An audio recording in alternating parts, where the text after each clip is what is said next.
Merci beaucoup, Benoît. Bonjour tout le monde.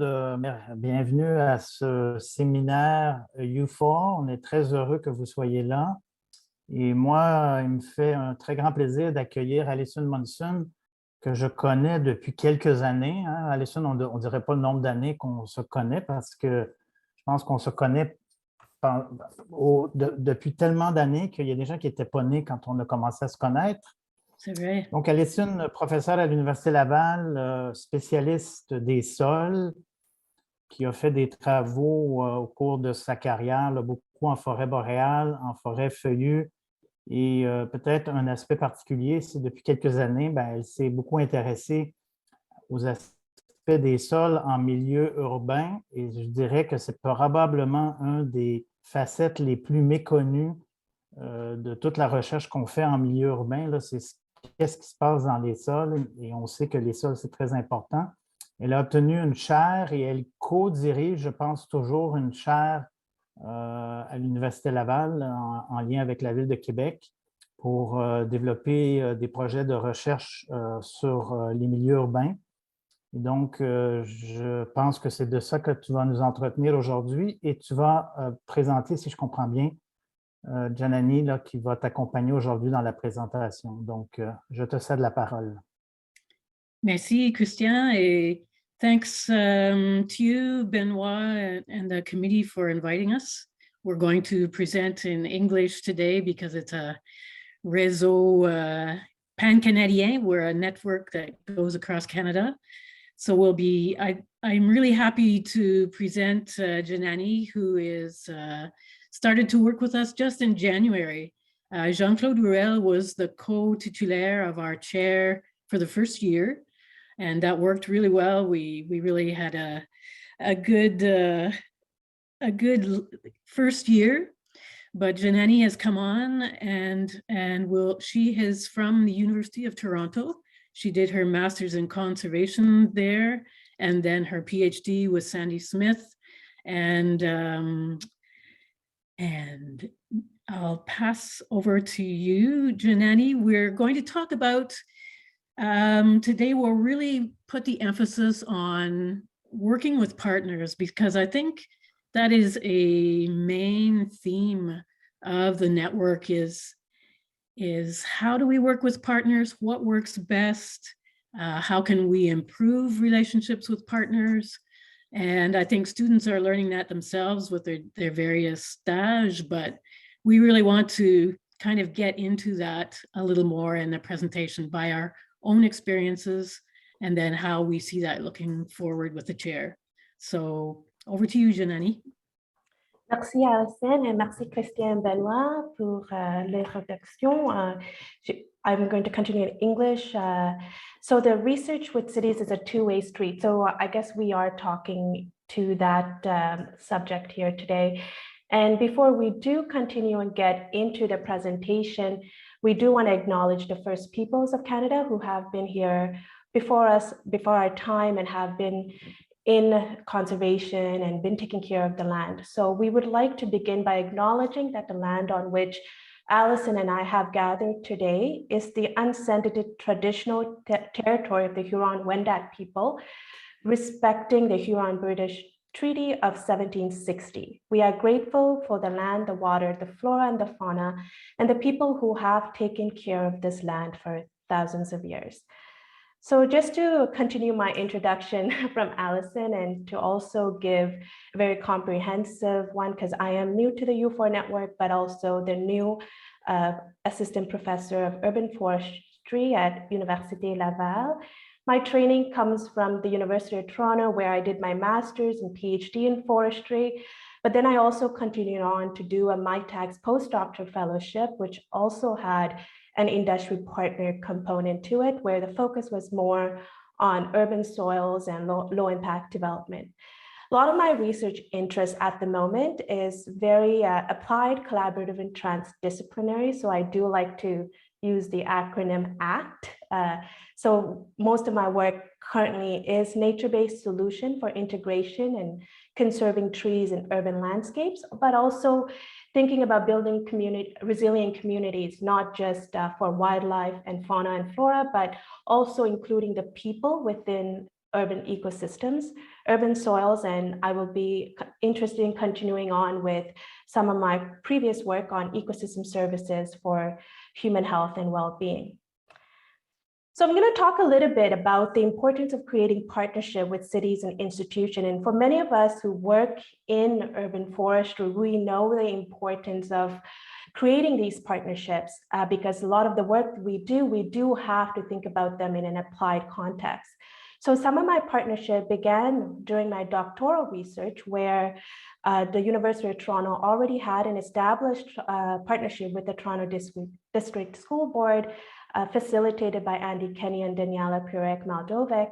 And I did my master's, and as a consultant working for TDSB, we were able to secure some institutional support for my doctoral work.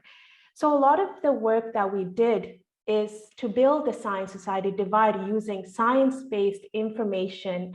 And in order to do this in urban forestry, it was necessary earlier on. I already realized that a lot of methodologies that we are probably using in urban forestry is maybe not, we cannot apply it to a larger context unless we include other partners, other scholars, and learn from other sectors.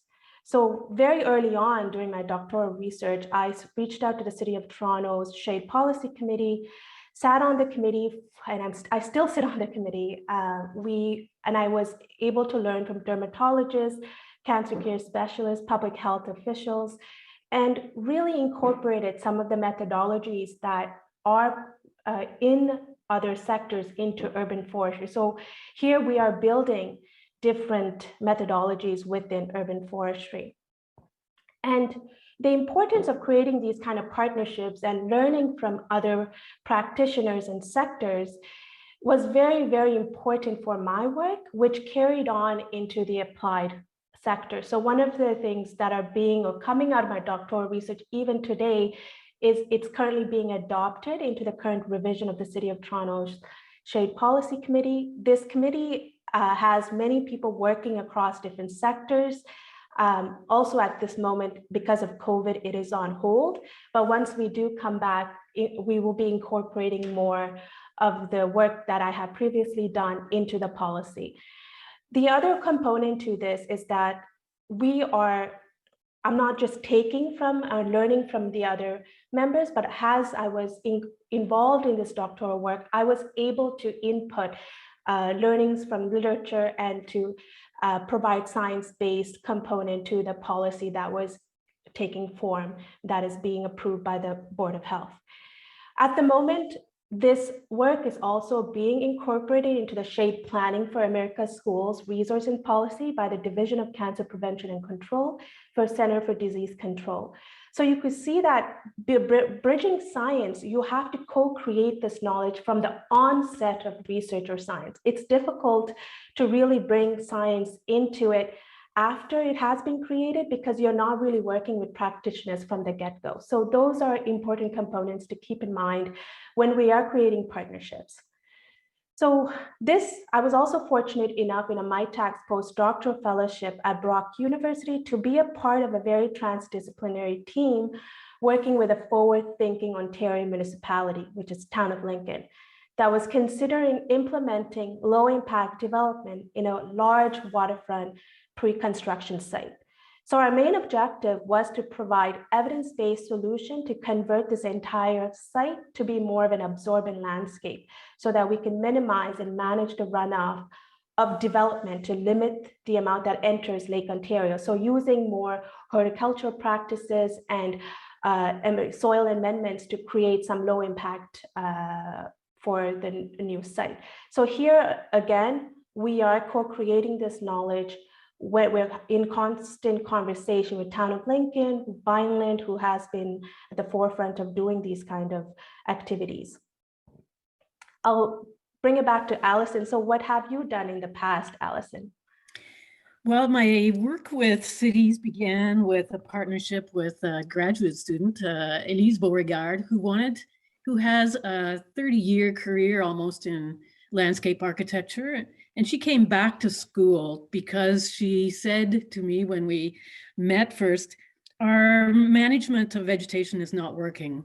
After a few years, the trees often die. We have problems with maintenance.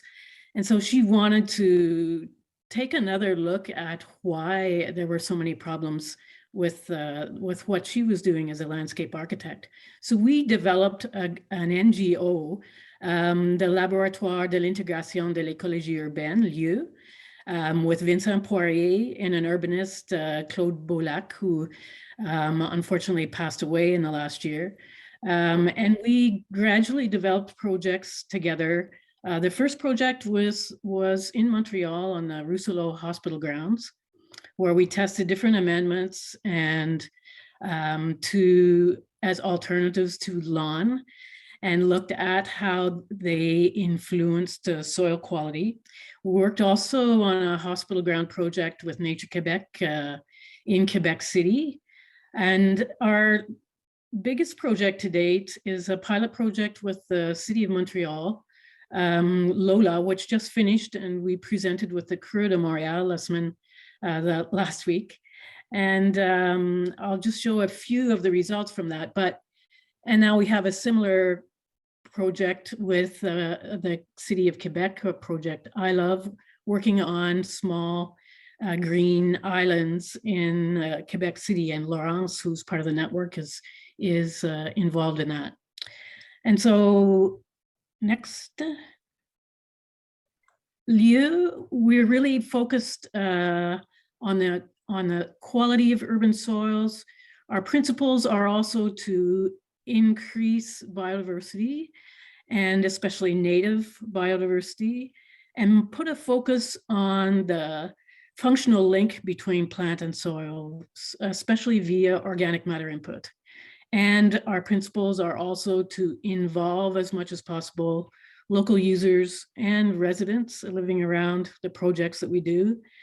And our work is science-based. We're not there to simply do another verdissement or another green space project. We're there to document, to find data, to look at the soil quality and from different aspects, biological, physical, chemical, to look at certain traits of plants, to look at how plants work together in these green islands.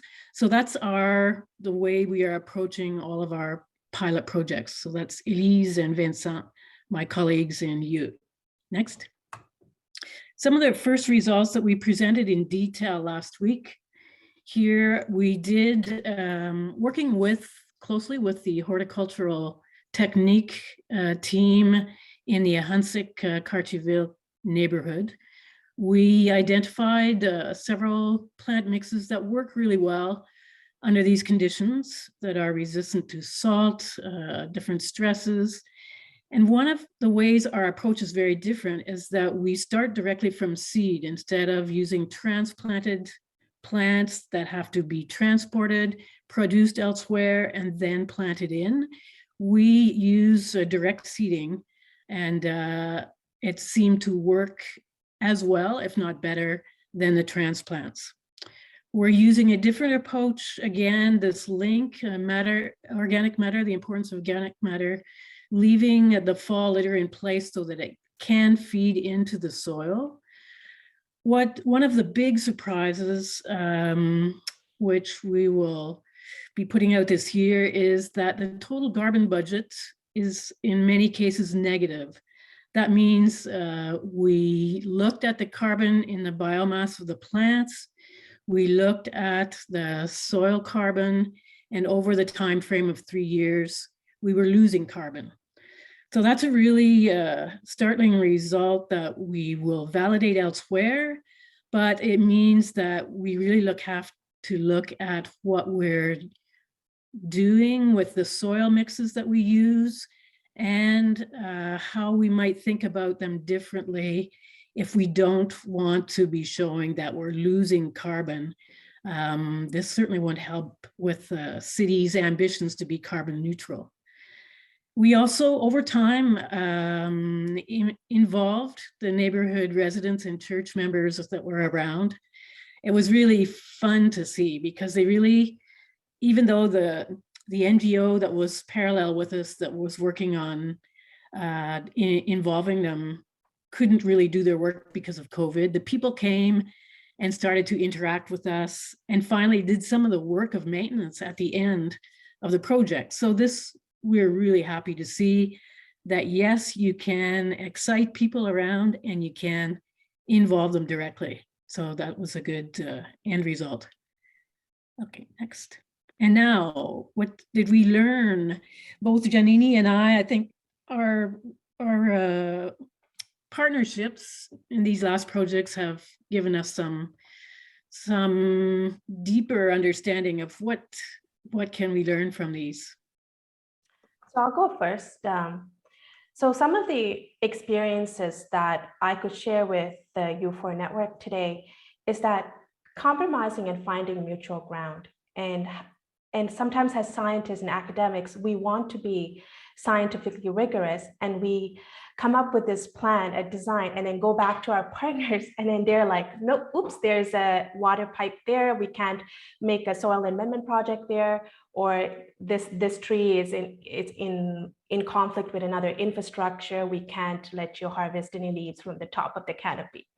Or so there is a different perspectives that practitioners have that we do have to, that's where co-creating knowledge, co-developing projects do come into play. And this importance of adaptive management, this is something I learned during my MyTax postdoctoral fellowship in a much more comprehensive way, because I was engaged with social scientists who work in governance. And this whole concept of adaptive management, you plan for an experiment, you do the experiment, but as you're doing the experiment, 50 different things could go wrong. So you have to go back and plan and do it. And then as you're doing it, you're monitoring. So this whole adjusting and learning on the go and being ready to make any small modifications to keep the process going. So it's an ongoing process of learning as you're doing applied research.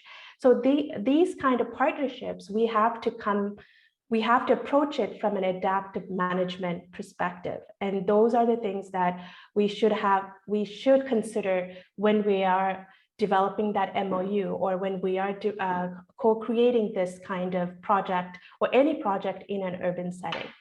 So coming back to what did you learn, Alison? So can you give us a few examples? I mean, you have been working in Quebec and Montreal for so long. So what did you learn from your experiences? Just to pick up on one of the things that you said last, Janani, was about monitoring. And I think it's something that we have to think about more, because monitoring is a necessary part of adaptive management. And often, and we can see it in other domains as well, it's not necessarily well done and then well communicated. So I think we have to put more emphasis on that.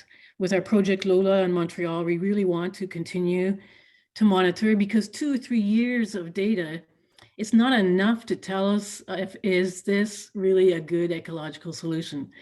Ecosystems take years to equilibrate, to see all their feedback mechanisms, and we want to develop perennial ecosystems that, you know, will be there for the long term. So we have to monitor long term as well. Anyway, that's just kind of aside.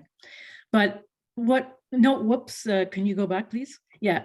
It takes time for these projects to work, to really do co-creation is not an overnight thing that you can just pick up and it works the first few weeks that you learn that you're working with the team. It takes trust as well, that people know how you work and know that you will deliver. And it even takes longer to bring the results into policies or practices. And that can be frustrating for scientists. We want to have an impact immediately. We want to see things changing that we don't like, but it takes time. And there may be different reasons why policies don't change. They can be political. And that's certainly, obviously, a problem that many of us have seen over our careers. That can be economical, there can be ecological or environmental obstacles, or reasons that policies don't change as we would hope they would as scientists. And another really important thing is that we can't just bring our nice solution or innovation and say, yes, this is it, this is the answer, let's go, let's scale up. We have to know that the people who are living with this solution, so-called, will accept it. And this has to be built in right from the beginning. We can't just parachute in a social scientist at the end to say, yes, this is great. We need to work with people all the way through and make sure that what we're doing is feasible to the people living in the city and around what we're doing. Next. So now we'll just take a step back from what Janani and I have learned and look at what is kind of the context for our chair. We know a lot of the challenges are common to cities across Canada. They're not unique to Montreal or unique to Quebec City. We see this movement to densification in downtown cores, development in both downtown and peri-urban areas. And that can reduce canopy cover.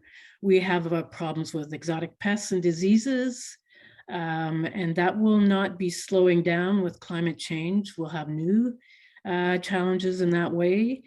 We see that we don't necessarily have the control on how canopy cover is maintained on private property, and we're losing, that was one thing that we've seen, canopy cover on private property. We see major projects for communal transport all across the country as well in North America, because we need to change the way that we move in cities. We need mobility that is communal rather than individual cars. But in that case too, it also takes space that may disturb the mature tree community.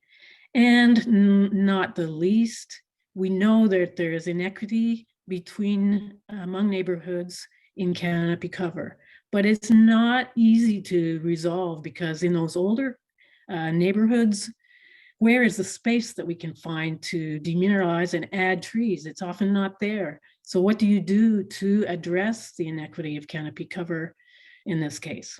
Next.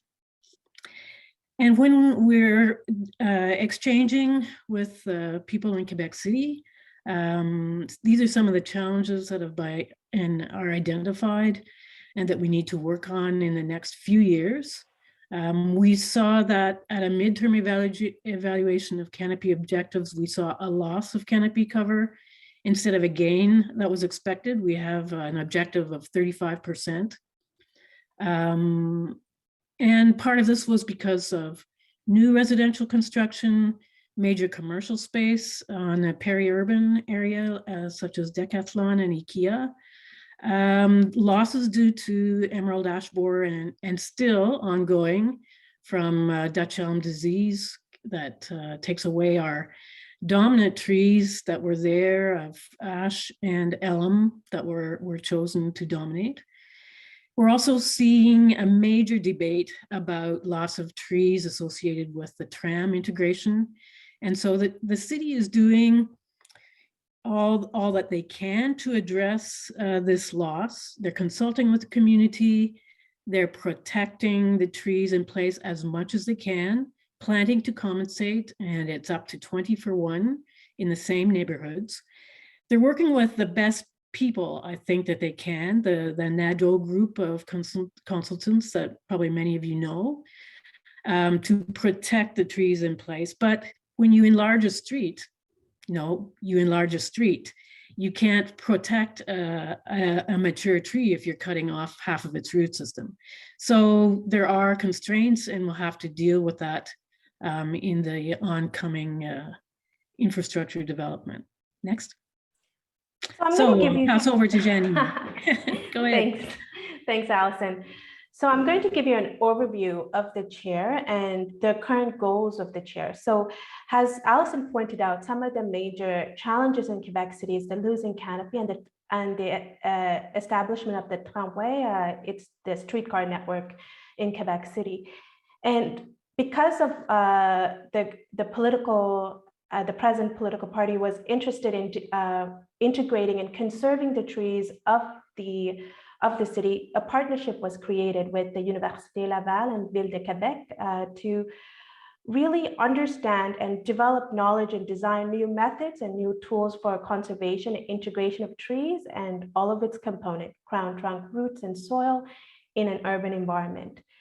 The Ville has given us a financial contribution of $2 million over 5 years. And some of the overarching goals of this partnership is to disseminate cutting-edge information on urban tree and its environment to practitioners, train highly skilled personnel in forest and urban canopy management, develop collaborations across Quebec and the country, and recognize and consider the value of urban trees in planning and design of any project, and also to provide resources and education about urban forestry to the general public. So these are the 5 overarching goals of the chair. And at the moment, and this is also a very new chair, I do want to point out that this was only established in 2020, activity started in 2021, and we are still currently establishing projects. So I'm going to really give you a general early stage view of the chair. So at the moment, the members that are currently involved in the chair is Université Laval, Department of Wood and Forest Sciences. We also have members from the Civil and Water Engineering from Laval and Ville de Québec. So we go from bottom to all the way top down members that are sitting on the scientific committee and the directors committee. We do have some goals to attract more future members into the chair. So other universities across Quebec and Canada, cities or municipalities across Quebec and Canada. CEGEP is the college level education in Quebec, and nonprofits across Quebec and Canada. So some conversation and discussions are on the way, but we are ambitious and we do aspire to create these collaborations. The other activity we have conducted, which is an internal activity with the City of Quebec to really understand the needs and their primary needs. And we carried out an internal activity, a survey monkey poll, and we were able to ask them what kind of projects they would prioritize first.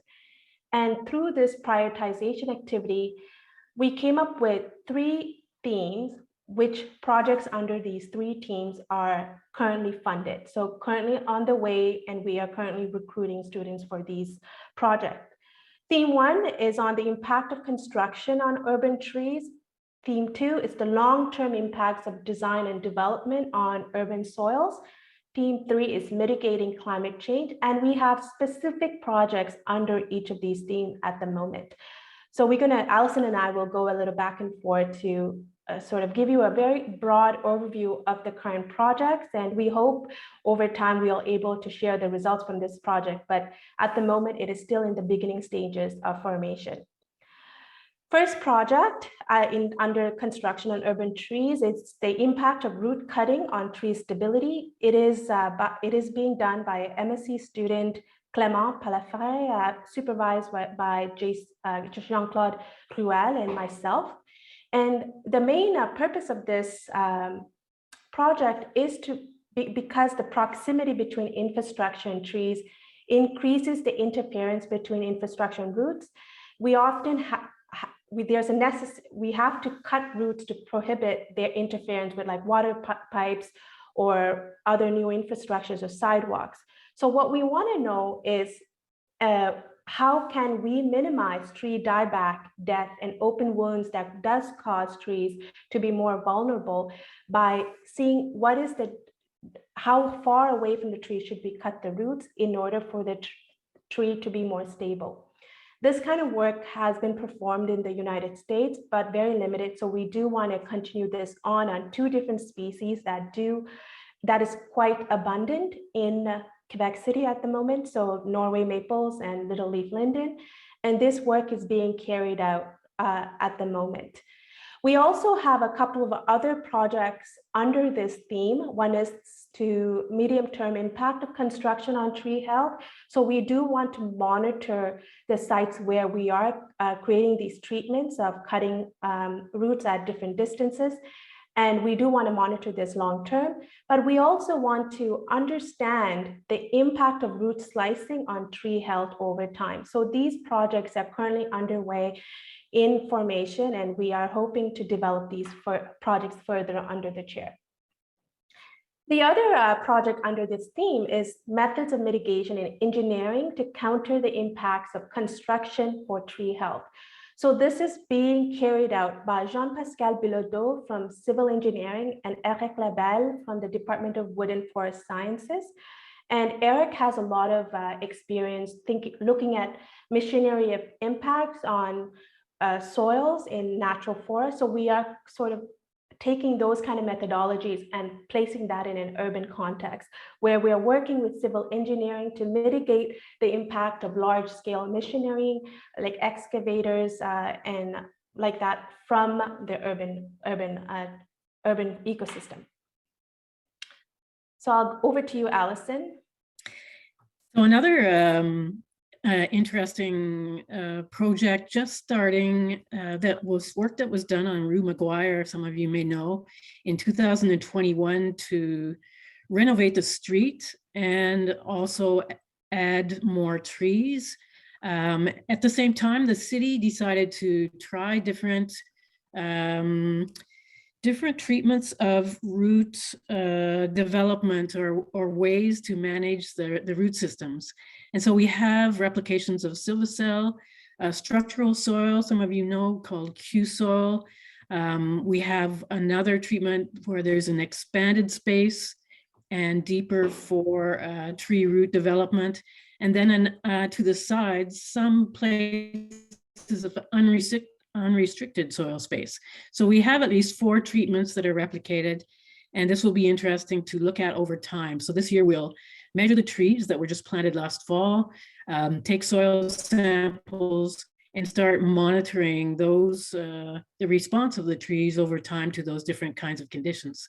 So we'll look at survival, growth, nutrition, probably ecophysiology and soil quality.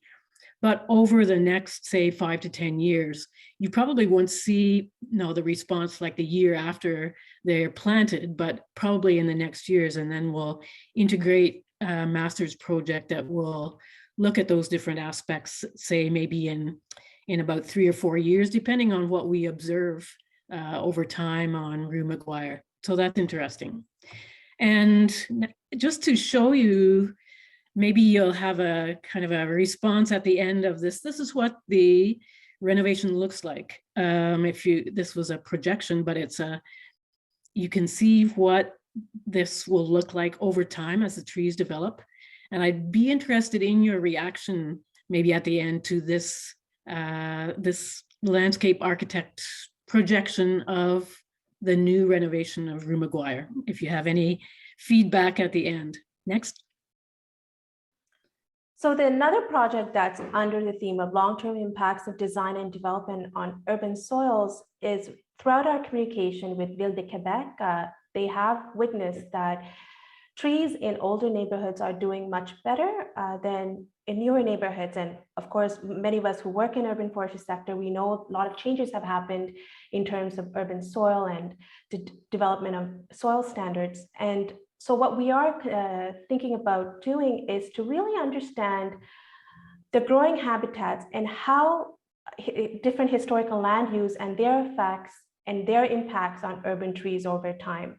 And at the moment, we are in recruitment of a master's student. The deadline to apply is May 1st, 2022. So if there are any students out in the audience today, feel free to consider this opportunity.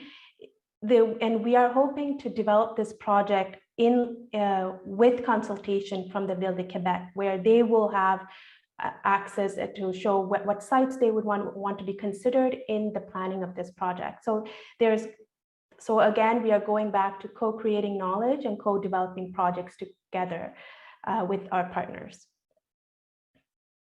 Alison? And finally, another one that we're recruiting again. We still, if anyone is interested, we're recruiting a PhD for this.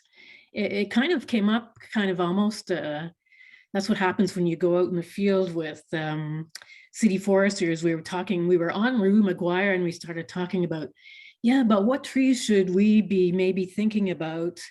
No, it's going to get really warm in the next decades. What could we do in terms of bringing in new species? So this is kind of developed over the last few months. So what we will do was work with the city, we have regional climate models from Uranus to look at future climate in Quebec City, predict with Catherine Perrier's model what species are favored and what species are not favored in the next decades up to 2080, and see how we can start some trials.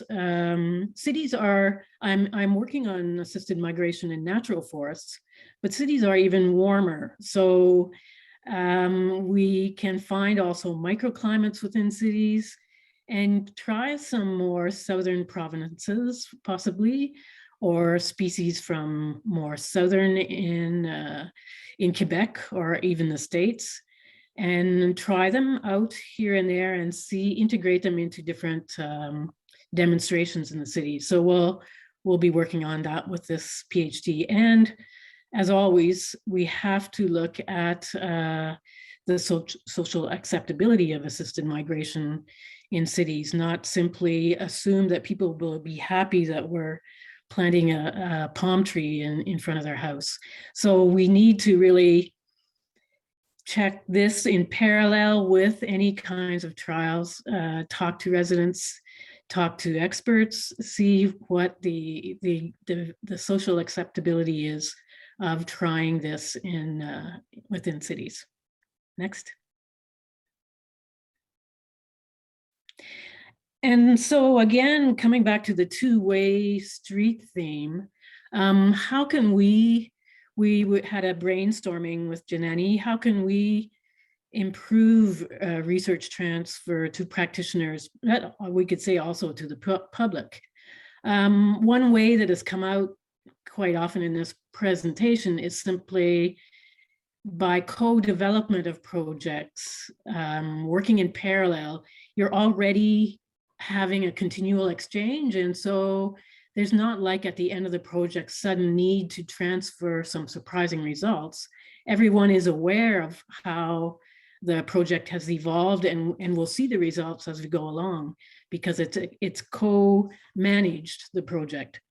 So other ideas we were thinking about was work with other organizations who also have transfer skills. And one that was just that we used this week with Creux Montréal was to present our Lola project to a lot of the Creux Conseil de Régional d'Environnement, to other Creux across Quebec and other practitioners across all of the province. And that was super, and we'll do it again, I'm sure.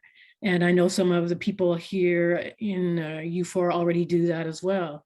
So look to how we can collaborate with other NGOs to get the information out and to either to vulgarize, make it easier accessible.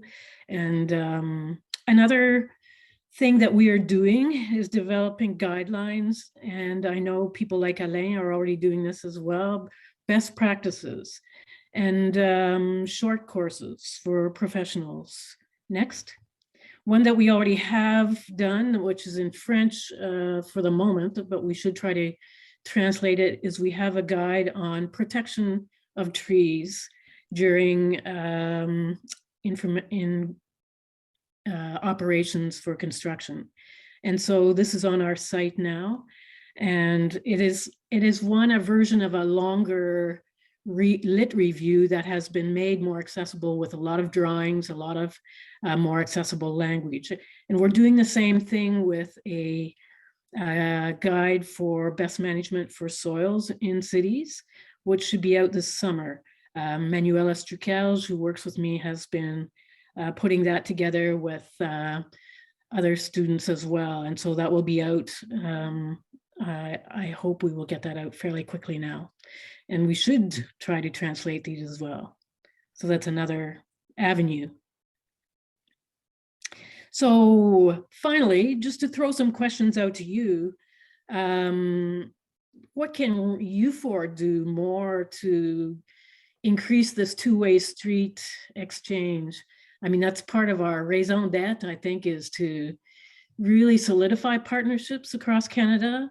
Can we find some common ground to work on to set up, for example, an experiment across the country that's common to all of the cities involved in the network? That would be fun. What are other ways we can improve knowledge transfer? I'm sure some of you have some good ideas. I've seen some good ideas with, for example, cartoons, bande dessinée that Jerome and others have worked on for climate change. You know, there are probably a lot of means that we can, as a group, brainstorm and try to improve this two-way street with all of our network partners. So thanks very much for listening, and we're glad to discuss in the next minutes. Thank you, everyone. And if you do want to get more information about our work and follow our work, we do have all of our information, even the best practice guide on our website, and Twitter. We'll be exchanging information periodically. So thank you, Ufor Network, and thank you, everyone, for listening in. We are glad to take any questions.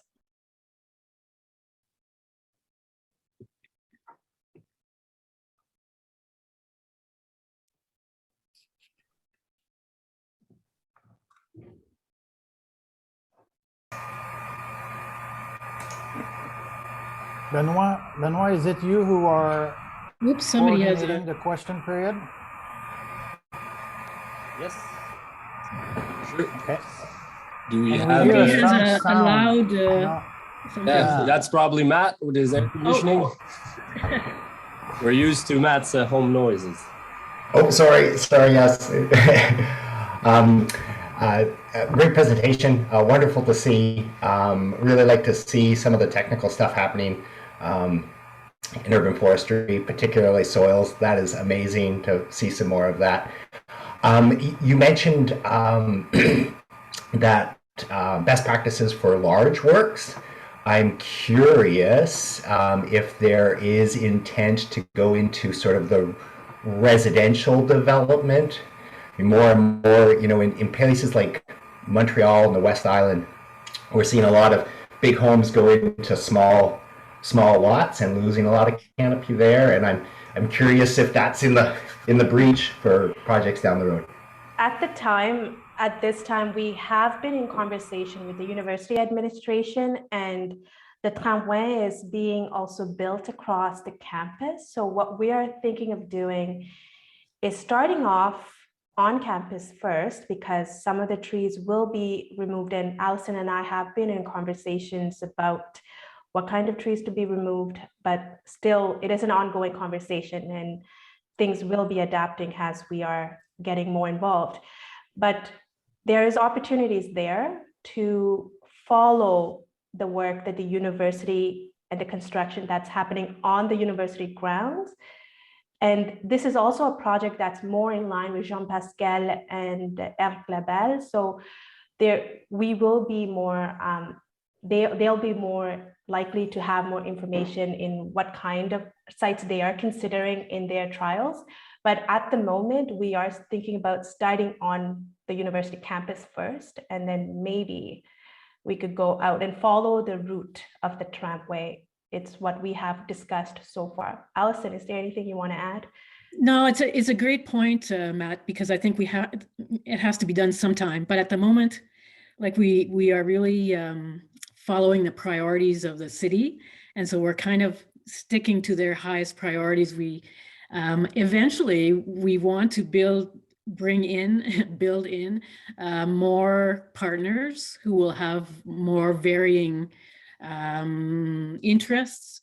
And I think that would be a place to build in something more around residential, because I agree, but that's more, I think we'd have to make a partnership with people who are, as I see in Quebec, it's developers who are buying up these lots, demolishing the houses, and just building huge density, just like you say, there's nothing left in the lot except these 2 square houses, and there's nothing in the backyard. And that's really happening a lot. And I think it'll happen even more in the next year. So it would have to be, I think, with developers and kind of and residential people to try to get a handle on that, and with the city, because the city more or less approves the permits to do that as well. So I agree, it's a big problem, that kind of densification.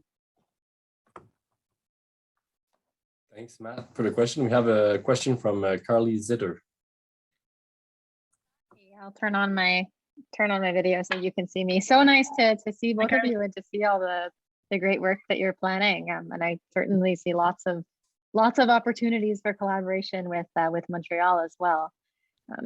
I have a question about whether any of your projects are considering biodiversity more broadly than the trees. And so not just in terms of the kinds of trees we're planting, but how those might affect, whether it's pollinators or birds or soil diversity or kind of other aspects of the system, or is that kind of beyond the scope of the projects you've developed so far?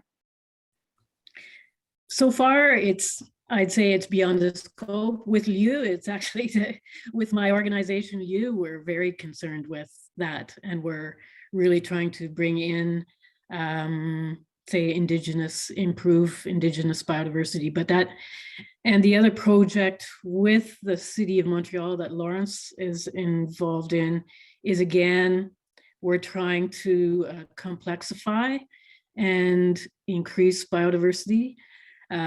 She's doing a PhD, but she won't get, the chance to go much beyond like the understory. We're looking at understory and relationship with the trees, but we won't be going like widening out to insects or other. But if anyone would like to come and measure presence of invertebrates or other, we have the dispositif of Lola in Montreal, which will continue, we hope, and we'll have this the other dispositif of I Love in Quebec. And we can't do everything at the moment, but it should be done by somebody. Yeah, absolutely. It's a big ask. It would be.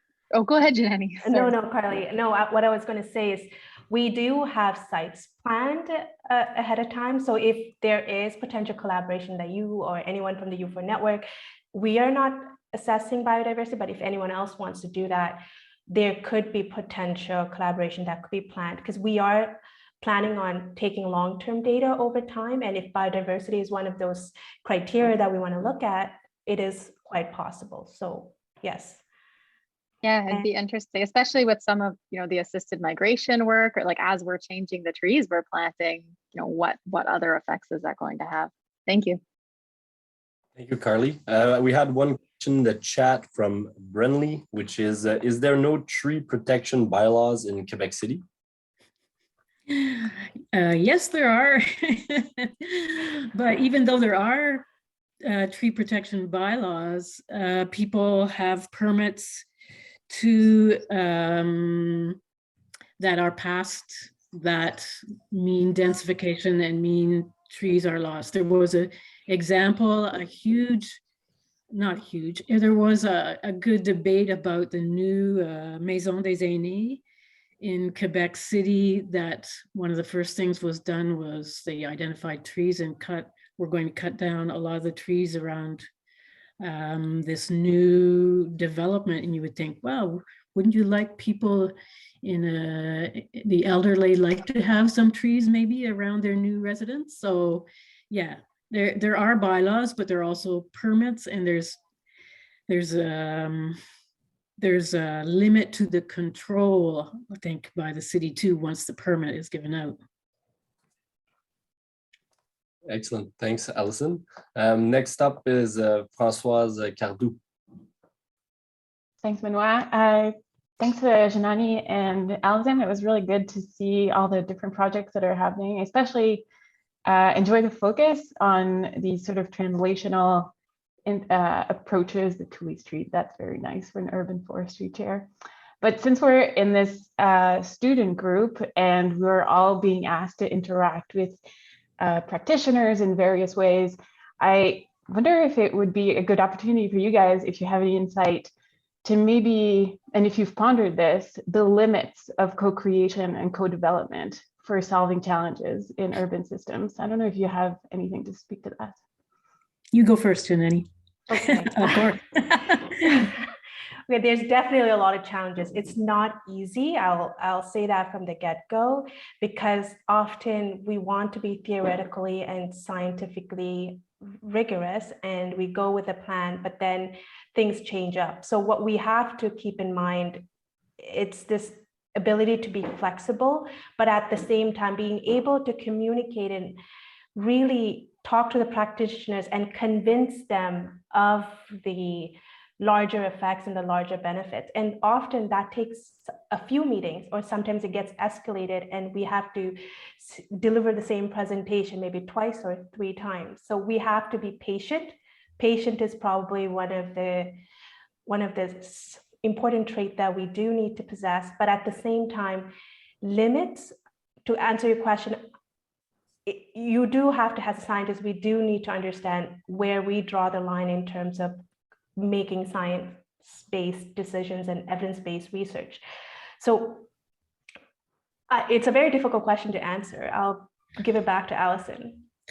One of the things that we've kind of come to the conclusion with Lieu is that in order for some things to change in cities, you need to work at the level of norme et devis, like the designs and plans at the very beginning. And that's where policy can change and have some effect. But it's also the hardest place to have an impact, because you have to be able to prove those norms, they've been there for decades probably. And it's not easy to get anyone to start thinking that we need to modify these for whatever reason, not just because you're a scientist and blah blah blah. So what the project of McGuire is trying to do is say, because the people in the city already have some hypotheses about what works and not for root systems. And so they put this in and saying, okay, now we'll have some data. And once we have some data, we can go back to the engineers and whatever and say, look, this is what happens. And now we should maybe change for this. And the same thing for soil quality, or the substrate that is imported for all of these new management, vegetation management and greening projects, imported soil. And again, there's kind of a recipe in the DV, in the planning stage, and you can't legally, they can't change. And so it has to be an experiment again, and you have to show it over several years, several places, that yes, this is not the best and we should be doing something else. And if it is, what should it be? So it's really, really a long process to get any changes to the places where it really matters. Also, one more item, it does make the partnership much easier when the city is more willing to work with us. So we have been fortunate enough with Quebec, Ville de Quebec, and Town of Lincoln in my past experience have also been very open. So it's important to also seek out partners who would be more willing to work with science and academics. Yeah, that's good. You really look for the opportunities for the people who want to change things. Look for those in the intern And those internal people will help you because they know where they want to go, but they need your help to get there with the data to prove it. Awesome. Thanks to you both. Great, thank you very much. We'll have time for one last question from Tanya Handa from UQAM. Thank you so much to both of you for a really nice, balanced presentation, and that's making us think and discuss at so many different levels. And congratulations also for this massive outreach presentation last week with the CRE Montréal. It was so inspiring to see, like, I think it was 450 people connected. So it's a really great transfer mechanism. And thank you for talking about that as well. Thanks, Jenny. I missed that second part of the CRE presentation. I had to unfortunately leave, and I am so curious about this result you have with respect to negative carbon storage in the soils. And I wondered if you could push a little bit further and tell us what might be going on there. Well, it's really, I think, we were able to identify two of the factors. The mix that is used, there's called mix number 1 in Montreal, and mix number 2. The mix is made by volume. There's a kind of a recipe that constructors have to use, and that it's what happens is that the texture ends up being really coarse. So apparently it's should be sandy loam, but what we have measured on the Lola site, and also that I've measured with Laurence on her sites in Quebec, it turns out to be more sand, like loamy sand. Loamy sand, and then it's mixed with a high percentage of organic matter. And that means like 6-7% organic matter. That sandy loam does not have a saturation capacity for holding that much organic matter. It's the fines in the texture that can react with the carbon to stabilize it. And so if you have mainly sand, you're not going to stabilize. Your plateau for saturation is very low. You're not going to be able to hold the carbon that's there. So you might lose it by dissolved organic carbon, or you lose it by mineralization. And so we lost already for over the 2 years, like a significant portion of the, so that means we're bringing in imported soils with high levels of carbon from tourbière. We're mining organic matter, mixing it with coarse textured soil, and burning off the carbon in the first years. It's really not a good recipe for urban soils. And it's not going to be able to hold fertility as well. If it's sandy, it was 85% sand. There's not a good capacity to hold nutrients either. So I think for the long term, we have to have a discussion about soil substrates in cities. We have to validate this elsewhere as well. As I said, I found it the same thing in Quebec City, but we'll be looking at other sites in both Quebec and Montreal. But it was really a surprise that we're losing carbon. That was including the roots and all the stem above ground biomass, and when considering the overall carbon budget. Thank you so much. Yeah.